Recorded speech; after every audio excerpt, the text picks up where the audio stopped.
After visiting Thirukkalipalai, Tiruthanai and Tirunavalur, he arrived at Kachapuram, that is Thirukkachur, entered the shrine, made repeated prostrations and sang prayers in mellifluous voice.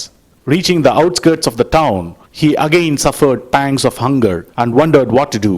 Then the Lord, who is like a mother, appeared again, this time as an old priest, and accosted the hunger-struck Sundara sitting on the bare ground, who was unable to move a step forward. Then the Lord himself went into the town with a begging bowl and collected food from a few affluent houses, returned and fed Sundara with his hands. Once Sundara had his fill, he could see the priest no more. Only then did it occur to him that the nourisher was none other than the universal Father. Mentally paying his respects to him, he proceeded to Kanchipuram. Muduvai Ori Kadara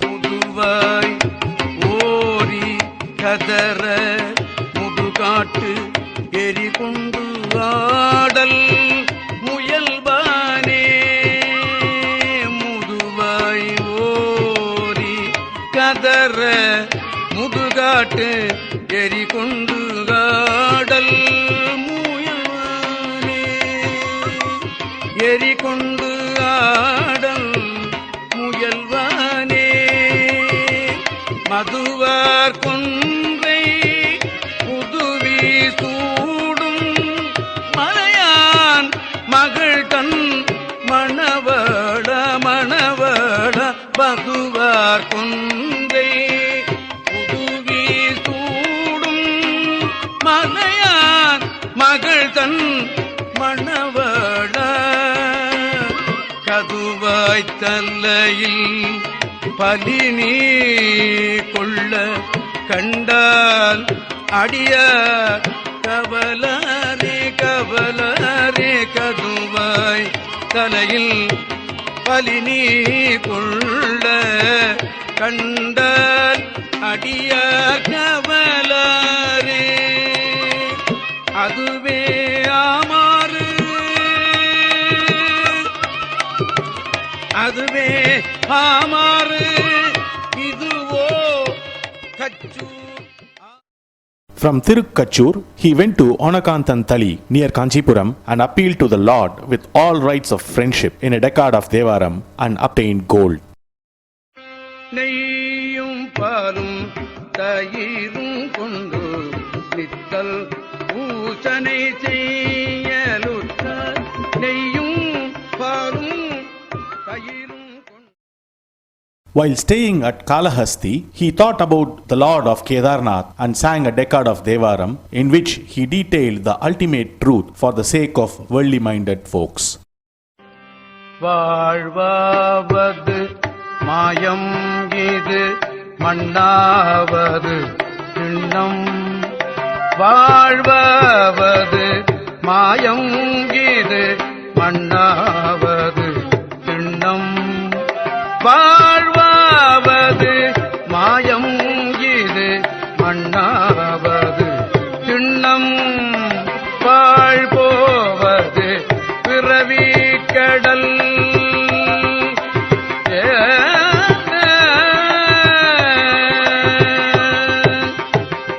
வாழ்போவது பிறவி கடல் பசிநோய் செய்த பரிதான் வாழ்போவது பிறவி கடல் பசிநோய் செய்த பரிதான் பசிநோய் செய்த பரிதான் பசிநோய் செய்த பரிதான் காடாதரம் செய்மின் தடம் கண்ணான் மலரோனும் காடாதரம் செய்மின் தடம் கண்ணான் மலரோனும் கீழ்மேலூர நின்ற.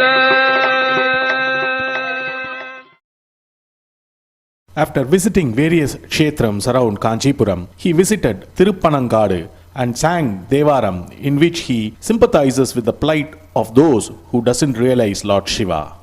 விடையின் மேல் வருவானை வேதத்தின் பொருளனை விடையின் மேல்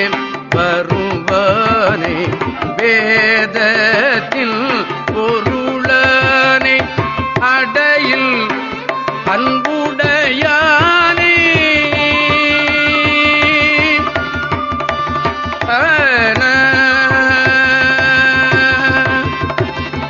அடையில் அன்புடையானே யாவர்க்கும் அறிவுண்ண யாவர்க்கும் அறிவுண்ண மடையில் வாழைகள் பாயும் பண்பார்த்தான் பனங்காட்டூர் மடையில் வாழைகள் பாயும் பண்பார்த்தான் Panangattur பண்பார்த்தான் Panangattur சடையில் Ganga தரித்தானே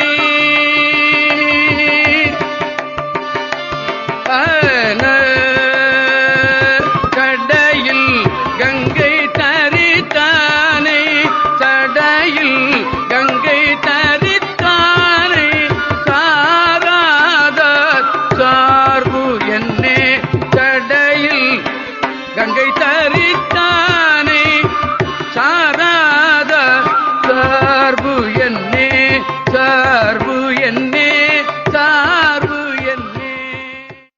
After a long stay at Sri Kalahasti, he left that place and walked towards Sri Bandakapuram, also known as Thiruvottriyur, near Chennai. At the outskirts of the town, he was accorded a grand welcome by devotees with sacred water pots. It was also here that the celestial damsel Anindita, attendant of Mother Parvati, had incarnated as the daughter of a Shiva Bhakta. She was named Sangli Nachiyar. One day, Sundara, who was camping in the town, went to the shrine for the darshan. His eyes fell on the comely form of Sangli sitting and working on a garland for the Lord. He could not take his eyes off her, and the more he stared, the more righteous became his senses. Summoning courage, he inquired about her from the maids. They revealed to him her identity and described her dedicated services to the Lord. These facts strengthened Sundara's attraction for her and made him lose his heart to her completely. Fully convinced that his Lord could fulfill his wish, he walked up to the sanctum and beseeched Kameshwara, the Lord, to enable him to win Sangli's heart. He petitioned the Lord repeatedly in form of songs to unite him with Sangli at once. At long last, Tyagesa's heart melted and he graciously granted Sundara's prayer in a subtle voice. Sangli shall be yours tomorrow. Lament no more. It's a promise. பாட்டும் பாடி பரவி திரிவர் ஈட்டும் வினைகள் தீர்ப்பார் கோயில் பாட்டும் பாடி பரவி திரிவர் ஈட்டும் வினைகள் தீர்ப்பார் கோயில் காட்டும் கலமும் காட்டும் கலமும் திமிலும் கரைக்கே காட்டும் கலமும் திமிலும் கரைக்கே ஓட்டும் திரைவாய் ஒற்றியூரே காட்டும் கலமும் திமிலும் கரைக்கே ஓட்டும் திரைவாய் ஒற்றியூரே பந்தும் கிளியும் பயிலும் பாவை சிந்தை கவர்வர் செந்தி வண்ணர் பந்தும் கிளி. The same night, Tyagesa appeared in a dream to Sangli and told, "There is a great devotee of mine by name Sundara. He ardently seeks your hand in marriage. O fair lady, it befits you to accept him as your husband." When she referred Sundara's previous marriage, the Lord said, "Sundara avowed to stay in my presence and hence would not leave you." Then the Lord told Sundara what all occurred between him and Sangli and bade him to take an oath in his presence never to forsake his place, come what may. Sundara considered a while and replied, "My lord, I shall do your bidding. But when I take the oath in front of you, kindly withdraw your presence from the lingam and rest a while at the Mahila tree. Shiva nodded assent to this malicious player, but promptly returned to Sangli and advised her. When Sundara proposes to make his oath before the lingam, insist upon him to make it in the shade of the Mahila tree nearby. When they met in the morning at the shrine of Sri Tyagaraja, Sundara came forward eagerly to her and said, "O matchless beauty, come, let's hasten to the sanctum where I can give you my word." Sangli gently interrupted and spoke in a soft but firm tone. "I shall accede to your wish if you can make your oath under the Mahila tree." Sundara's face paled at this sudden turn of events, but soon composing himself, agreed to the proposal. Holding her hand, he went around the tree 3 times and declared, "O Sangli of peerless form, I shall be united with you for life and promise not to leave you ever. I speak this truth in Shiva's presence." The Lord appeared in a dream to all his devotees in that center and commanded them to arrange for the wedding rites, and the wedding took place in full pomp and glory. Sundara and Sangli spent time frolicking in a sea of connubial bliss. Time flitted like a wind. But soon the gentle Malaya breeze wafted across the country. It brought a train of sweet memories of Kamalalayam, Lord Tyagaraja, and his spring festival to Sundara, who was presently love-locked in Sangli's company. He stealthily slipped away one night towards Sripuram without Sangli's knowledge. Even before he reached the outskirts, he lost his vision entirely and was attacked by leprosy. It was a double blow for Sundara for having forsaken his home and his beloved Sangli. What a horrendous punishment for his transgression! For the first time, Sundara experienced how miserable the body could be. Feeling wretched by this unforeseen disability, he returned to Thiruvotriyur and pleaded for mercy. There was no response, however. Then, with the help of wayfarers, Sundara approached Madhavi Purishwara, that is, Vada Tirumullai Vail, but could not elicit the sympathy there either. He proceeded to Chayavaneshwaram, that is, Thiruvenpakam, and prayed longingly. Here too the reply was silence. Infuriated at this, he shouted, "Is Shiva there in this temple or not?" This had some effect. Responding in affirmation, the Lord vouchsafed him a golden shaft to help him on the way. Sundara, the friend of the Lord, threw the golden shaft in rage, and it hit the Nandi and broke one of its horns. Thinking that the Lord's grace was limited for the time being, Sundara resumed his journey and reached Vataranyam, that is, Thiruvalangadu. Hymning the Lord there, he reached Kanchipuram. பிழையுடன பொறுத்திடுவர் என்றடியேன் பிழைத்தக்க பிழையுடன பொறுத்திடுவர் என்றடியேன் பிழைத்தக்கால் பழியதனை பாரமே படலம் எங்கள் மறைப்பீட்டாய் பழியதனை பாரமே படலம் எங்கள் மறைப்பீட்டாய் கூடை வீரவு படிக்காத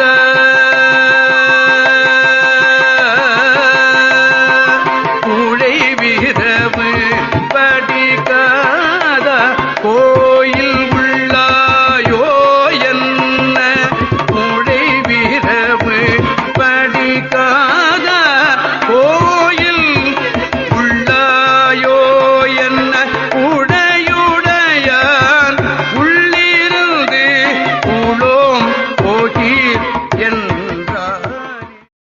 At Kanchipuram, after paying his respects to the bounteous Kamakshi, the Divine Mother, he arrived at the portals of Ekamranada's shrine, saluted the Lord with his palms joined high above his head, and prostrated again and again.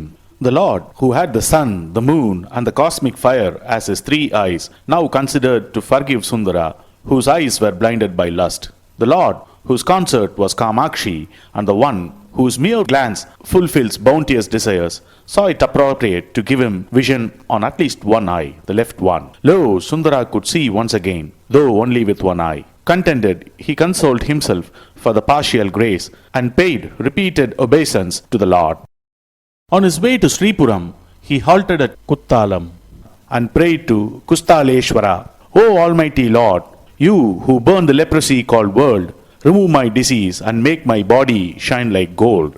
Further, make me whole in all respects.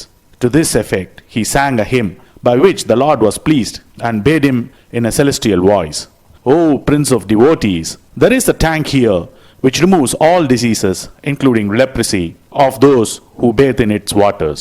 This is certain. Sundara was overjoyed at this gracious direction and plunged into the tank of cool, pellucid, and sanctifying waters. Lo and behold, his body shone like burled gold, rid of all diseases. Thenceforth, this place earned the nickname Kushtalam, meaning remover of leprosy. மின்னுமா மேகங்கள் பொழிந்திழிந்தருவி வெளிப்பட கரையொடும் திரை கொணந்து எற்றும் மின்னுமா மேகங்கள் பொழிந்திழிந்தருவி வெளிப்பட கரையொடும் திரை கொணந்து எற்றும் அன்னமாங்காவிரி அகன்கரை உறைவர் அன்னமாங்காவிரி அகன்கரை உறைவர் அடிகிணை தொழுதழும் அன்பரமடியார் அடிகிணை தொழுதழும் அன்பரமடியார் சொன்னவார் அறிவார் துருத்தியார் வேள்வி அடிகளை செடியனே நாயேன் சொன்னவாறு அறிவர் துருத்தியார் வேள்வி குடியுளா அடிகளை செடியனே நாயேன் என்னை நான். Sundara reached Kamalalayam by the night and hid himself in the corner of the temple. Once the visitors ceased to come, he came out, approached the sanctum, and hymning the Lord Tyageshwara in diverse ways, pleaded for restoring the vision in the right eye. The all-compassionate Lord granted his wish.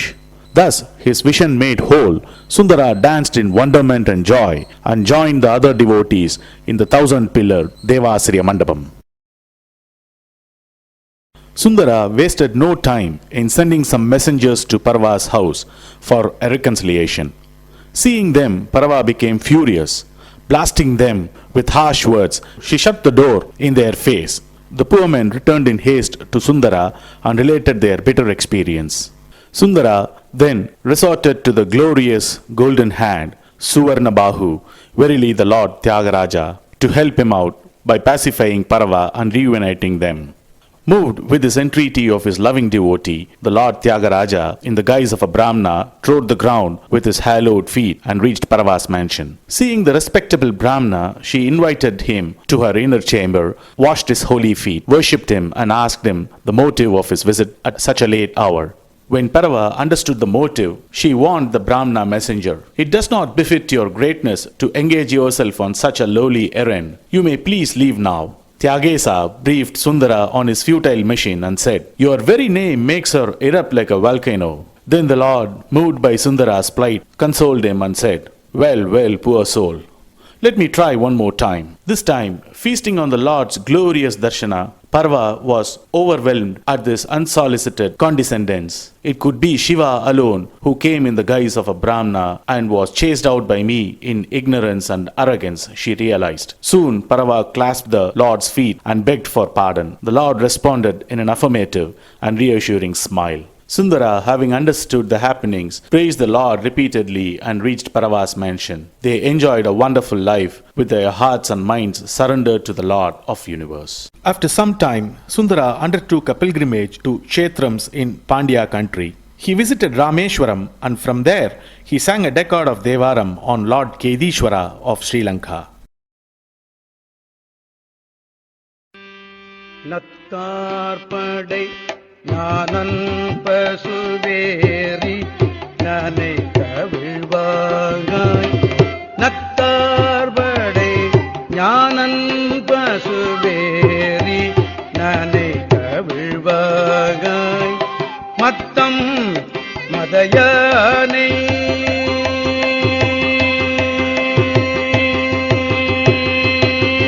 மத்தம் Mathayaanai ஊறி போர்த்த மணவாளன் மத்தம் மதயானை ஊறி போர்த்த மணவாளன் பத்தாகிய தொண்டரு தோழும் பாலாவியின் கரைமேயே பத்தாகிய தொண்டரு தோழும் பாலாவியின் கரைமேயே செத்தார் ஏலும் பணிவான்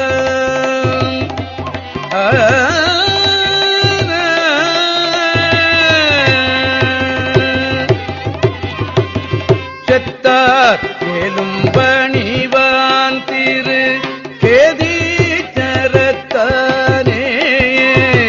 செத்தார் ஏலும் பணிவான் திரு கேதீச்சரத்தானே.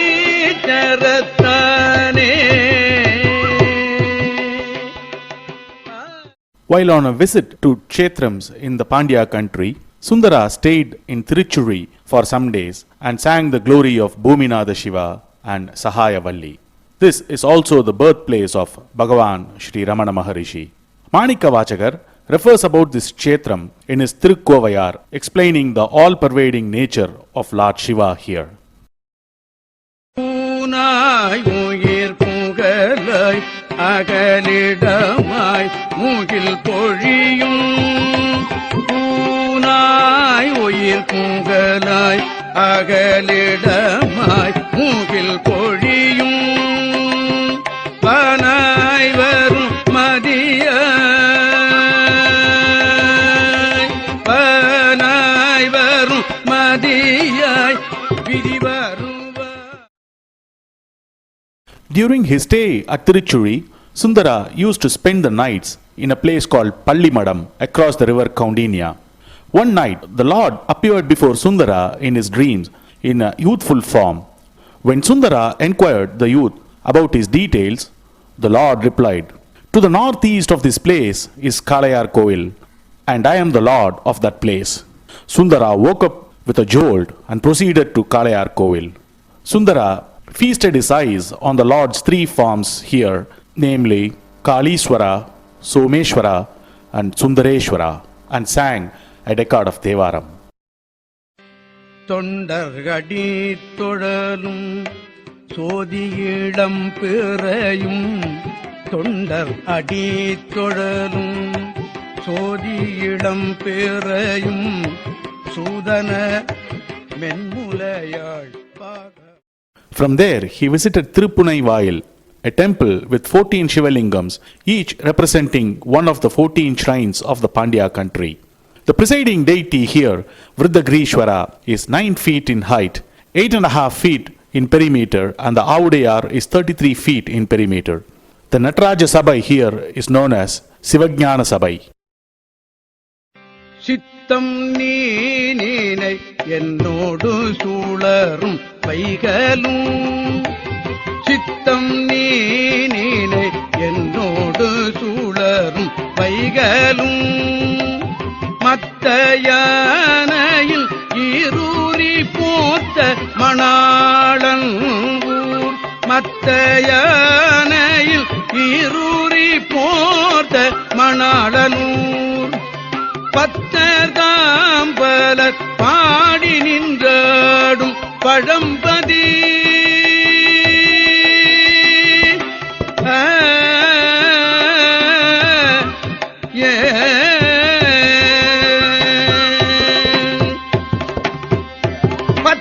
பத்தர்தாம்பலர் பாடி நின்றாடும் Pazhampathi பொத்தில்லாதைகள் பாட்டர புனவாயிலே.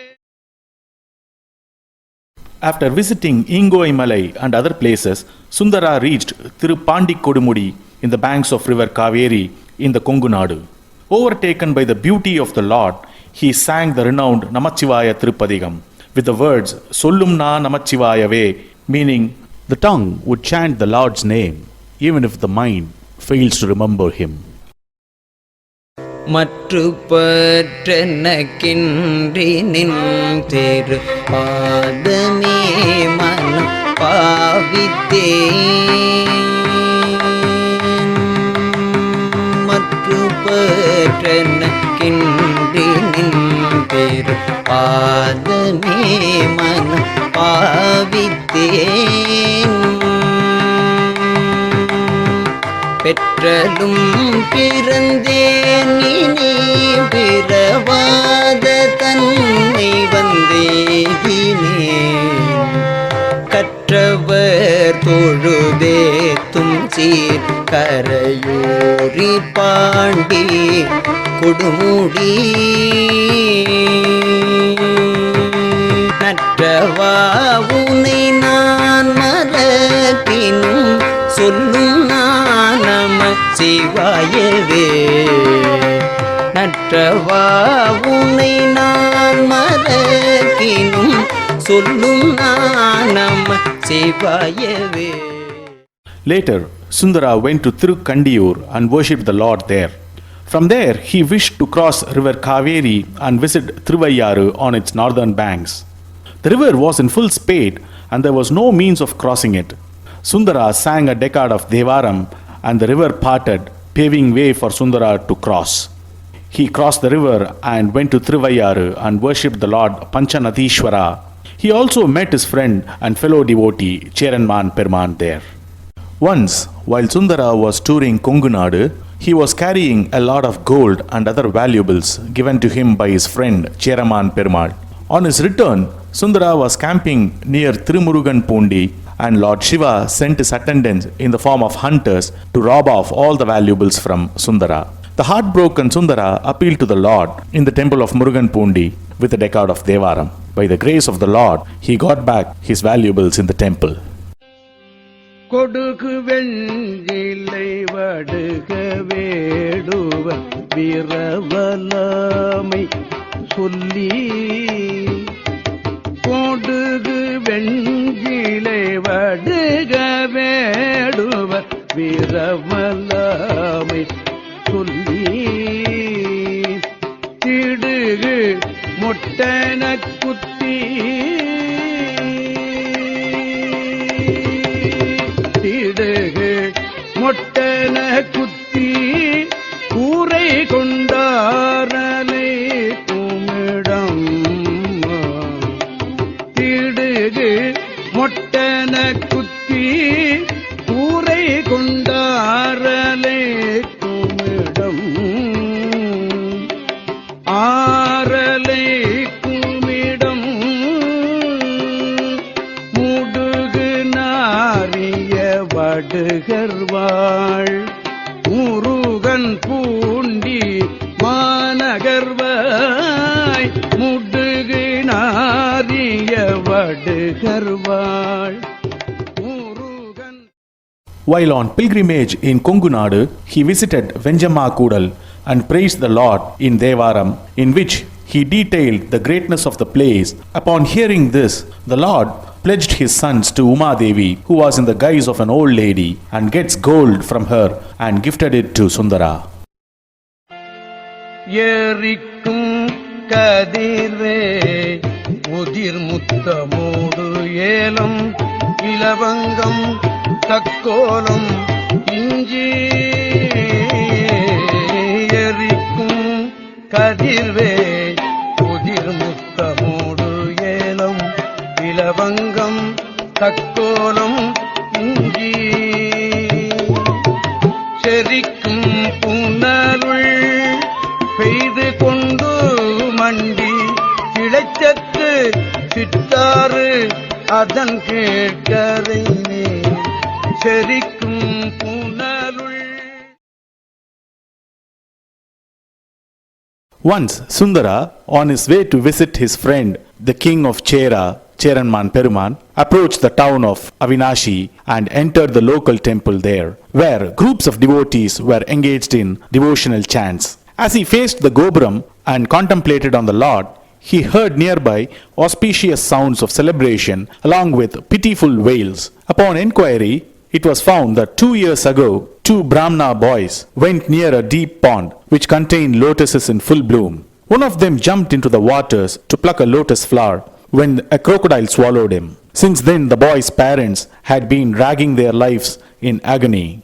Now, the surviving boy is being invested with the sacred thread, causing painful reminiscence to the family of the lost boy. Moved to the core of his being by this story, Sundara approached the mourning parents and spoke consoling words. Sundara poured out his heart to the Lord in strains invoking sympathy and mercy. As he sang, he walked to the pond, which was presently dry. The whole village gathered there to watch the proceedings. His song completed, Sundara stood there with his hands joined high above his head in salutation. Lo and behold, by the command of Paramashiva, the pond brimmed with cool, refreshing waters. Soon a giant crocodile swam ashore and released the boy from its jaws. The speechless parents fell at the feet of Sundara, seeing him as Shiva personified. The celestials rained torrents of flowers and played on musical instruments which echoed through heaven and earth. எத்தான் மறக்கேன் எழுமைக்கும் எம் பெருமானையே எத்தான் மறக்கேன் எழுமைக்கும் எம் பெருமானையே உத்தா என்று உன்னையே உத்தா என்று உன்னையே உள்குகின்றேன் உணர்ந்து உள்ளத்தால் உத்தா என்றுன்னையே உள்குகின்றேன் உணர்ந்துள்ளத்தால் உணர்ந்து உள்ளத்தால் உணர்ந்து உள்ளத்தால் புத்தாடரவ புக்கோழியூர் அவிநாசியே புத்தாடரவ புக்கோழியூர் அவிநாசியே அவிநாசியே அவிநாசியே பட்டக வாழ்வே பசுபதியே பரமேட்டியே பட்டக வாழ்வே பசுபதியே Sundara then continued his journey to the Chera country, traversing diverse terrains, and finally reached Mahodayapuram, the present-day Thiru-Anjaikalam. The Chera king, Cheraman Peruman, quickly arranged to accord him a grand reception. Brahmins received him with Purna Kumbha and Veda mantras. Everywhere it was proclaimed, the prince of poets and the friend of Lord Tyagesa is here by our great fortune. Sundara spent a long time there, receiving regal treatment from the king himself. During this time, he travelled with Cheraman Peruman in and around the country, visiting many Saivite shrines. முடிப்பது கங்கையும் திங்களும் சற்றது மூவையில் முடிப்பது கங்கையும் திங்களும் சற்றது மூவையில் நொடிப்பது மாத்திரை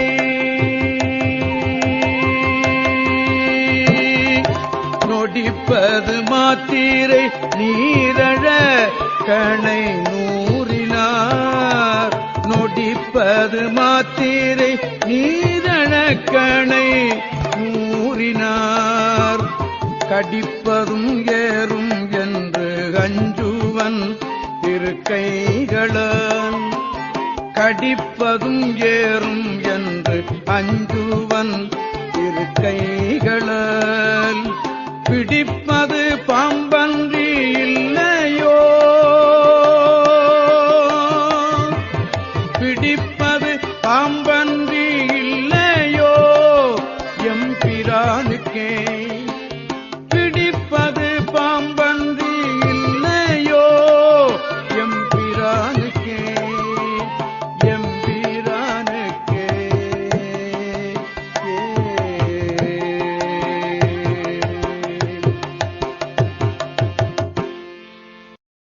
One day, when he visited the temple in Anjaikalam, he sang a heart-stirring decade to the Lord, expressing his satiation with earth life and his longing to reach Kailasha. Soon, celestials appeared in the main tower when Sundara rushed to them and paid obeisance by going around them and prostrating. They told him the purpose of their visit and bade him to mount the celestial elephant sent by the Lord of Kailasha. Sundara circumambulated the elephant with deep reverence, and as he mounted it, the tusker flew off into the sky. It was a month of Ashada when Swati was in ascendant, Adi Swati. At the instance of Sundara, Cheranman Peruman Nayanar uttered the Mahapanchakshari in the ears of his horse, and the horse flew towards Kailasha too. Upon reaching the destination, Sundara ran inside and fell at Parameshwara's feet. Receiving him fondly, the Lord remarked, "You have come all right from Kamalalayam." Sundara was all bliss. At the instance of Sundara, the Lord asked Nandishwara to allow Cheranman Peruman inside as well. The hymns composed by Sundara en route to Kailasa was handed to Varuna for spreading it in earth. Parava and Sangli Nachiyar also reached Kailasa in due course and regained their statuses as Kamalini and Anindita respectively, and served Mother Parvati. Those who listen to this story in faith and earnestness shall live happily in the world and in the end attain release. Tiruchitrambalam. தானெனை முன்படைத்த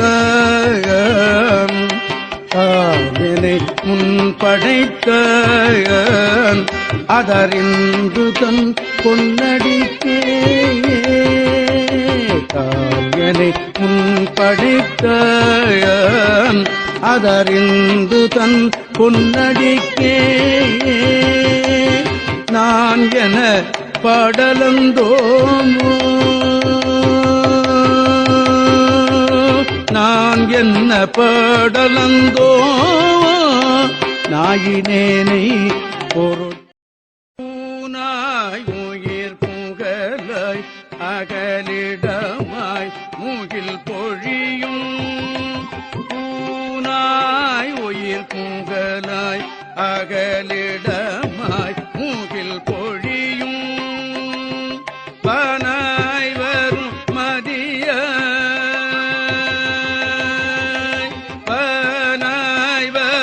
மதியாய் விதி வருவானிடம் பொழிலில் பனாய் வரும் மதியாய் விதி வருவானிடம் பொழிலில் தேனாதரித்தி தெய்வ தானெனை முன்படைத்த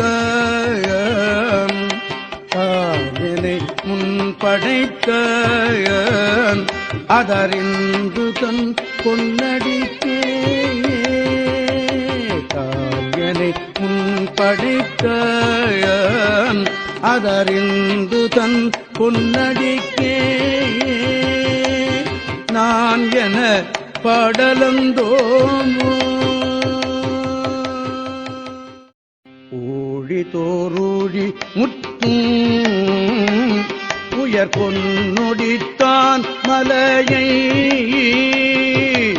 ஊழி தோறூழி முற்றும் உயர் பொன்னொடித்தான் மலையை சூழிசையின் கரும்பில் சுவை நாவல ஊரன் சொன்ன சூழிசையின் கரும்பில் சுவை நாவல ஊரன் சொன்ன ஏழிசையின் தமிழன் ஏழிசையின் தமிழன் இசைந்தேற்றிய பத்தினையும் ஏழிசையின் தமிழன் இசைந்தேற்றிய பத்தினையும் ஆழி கடலறைய ஆழி கடலறைய அஞ்சையப்பர்க்கு அறிவிப்பதே ஆழி கடலறைய அஞ்சையப்பர்க்கு அறிவிப்பதே அஞ்சையப்பர்க்கு அறிவிப்பதே அஞ்சையப்பர்க்கு அறிவிப்பதே